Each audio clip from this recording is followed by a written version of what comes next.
नमस्कार दोस्तों, आपका स्वागत है दी एस्पिरेंट इन्फो पर। आज हम बात करने जा रहे हैं कि आप आईपीएस ऑफिसर कैसे बन सकते हैं। तो पूरा प्रोसेस हम आपको इस वीडियो में बताएंगे, तो प्लीज दोस्तों वीडियो को पूरा देखिएगा और वीडियो को लाइक कर दें और चैनल को सब्सक्राइब कर दें। तो चलिए दोस्तों वीडियो स्टार्ट करते हैं। भारतीय पुलिस में क्लास 1 ऑफिसर यानी कि आईपीएस बनने के लिए सिविल सर्विसेज एग्जाम क्लियर करना होता है। यूपीएससी हर साल इस एग्जाम को कंडक्ट कराती है। हर साल लाखों उम्मीदवार इस एग्जाम में बैठते हैं, लेकिन सिर्फ कुछ ही लोग ही फाइनल सिलेक्शन होता है। इसलिए अगर आप आईपीएस बनना चाहते हैं तो कड़ी मेहनत करने के लिए तैयार हो जाइए। तो सबसे पहले हम बात करते हैं शैक्षणिक योग्यता और उम्र सीमा के बारे में। भारत, नेपाल, भूटान के ग्रेजुएट उम्मीदवार आईपीएस एग्जाम में बैठ सकते हैं। उम्मीदवार की उम्र सीमा 21 से 30 साल के बीच होनी चाहिए। एससी और एसटी श्रेणी के उम्मीदवारों को 5 साल की छूट दी जाती है। नंबर 2 पर बात करें तो शैक्षणिक योग्यता के बारे में बात करते हैं। लंबाई, पुरुष उम्मीदवार की लंबाई कम से कम 165 सेंटीमीटर होनी चाहिए। 160 सेंटीमीटर के एससी ओबीसी उम्मीदवार भी अप्लाई कर सकते हैं। वहीं महिला उम्मीदवार की लंबाई 150 सेंटीमीटर होनी चाहिए। 145 सेंटीमीटर की एससी और ओबीसी की महिला उम्मीदवार भी अप्लाई कर सकती है। अभी चेस्ट की बात करें तो पुरुषों के लिए कम से कम 84 सेंटीमीटर, महिलाओं के लिए कम से कम 79 सेंटीमीटर चेस्ट होनी चाहिए। और आई साइड की बात करें तो स्वस्थ आंखों का वजन 6/6 या 6/9 होना चाहिए। कमजोर आंखों का वजन 6/12 और 6/9 होना चाहिए।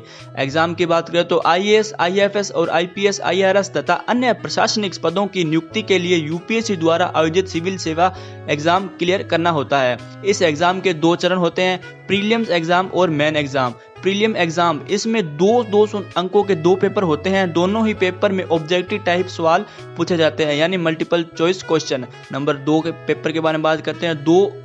नंबर फर्स्ट पेपर के बारे में बात कर रहे हैं हम।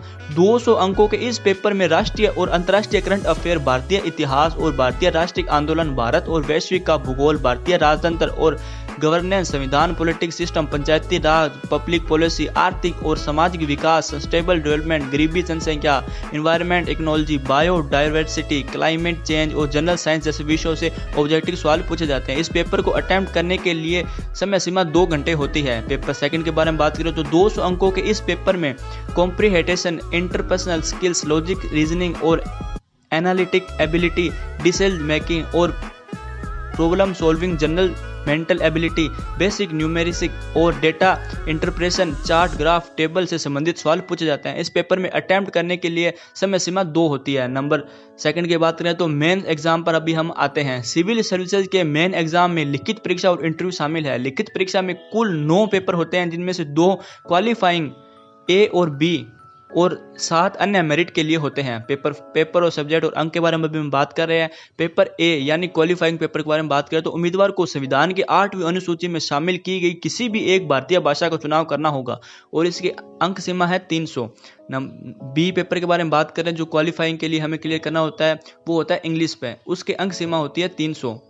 और पेपर फर्स्ट के बारे में बात करें तो पेपर फर्स्ट होता है एसए का, उसके नंबर होते हैं 250। और पेपर सेकंड की बात करें तो जनरल स्टडी फर्स्ट, भारतीय विरासत और संस्कृति, दुनिया और समाज, इतिहास और भूगोल, ये भी 250 नंबर का होता है।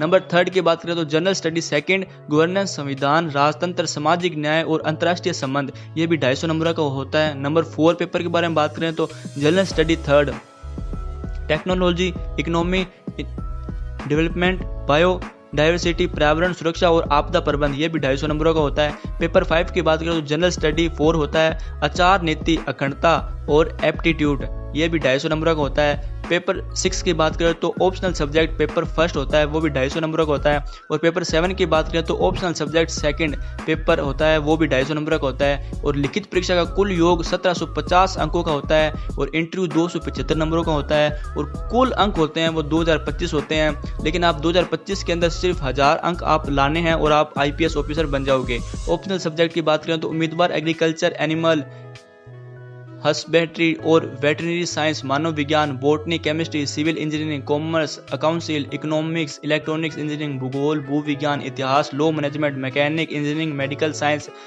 फिलोसफी, फिजिक्स, पॉलिटिक्स साइंस और अंतर्राष्ट्रीय संबंध, मनोविज्ञान, पब्लिसिटी एडमिनिस्ट्रेशन आदि सब्जेक्ट से आप अपना ऑप्शनल सब्जेक्ट चुन सकते हैं। अभी इंटरव्यू पर बात करें तो मेन एग्जाम क्लियर करने के बाद उम्मीदवार को पर्सनल इंटरव्यू राउंड के लिए बुलाया जाता है। यह इंटरव्यू लगभग 45 मिनट का होता है। उम्मीदवार का इंटरव्यू एक पैनल के समान होता है। इंटरव्यू के बाद मेरिट लिस्ट तैयार की जाती है।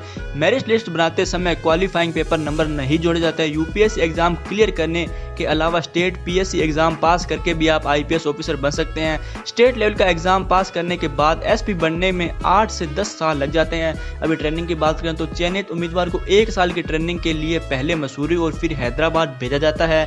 भावी पुलिस अधिकारी को भारतीय दंड संहिता, स्पेशल लॉ और क्रिमिनोलॉजी की ट्रेनिंग दी जाती है। ऑफिसर को फिजिकल ट्रेनिंग भी दी जाती है। तो धन्यवाद दोस्तों, अगर आपको इस वीडियो में इंफॉर्मेशन यूजफुल लगी हो तो प्लीज़ दोस्तों वीडियो को जरूर लाइक कर दें और चैनल को जरूर सब्सक्राइब कर दें। धन्यवाद।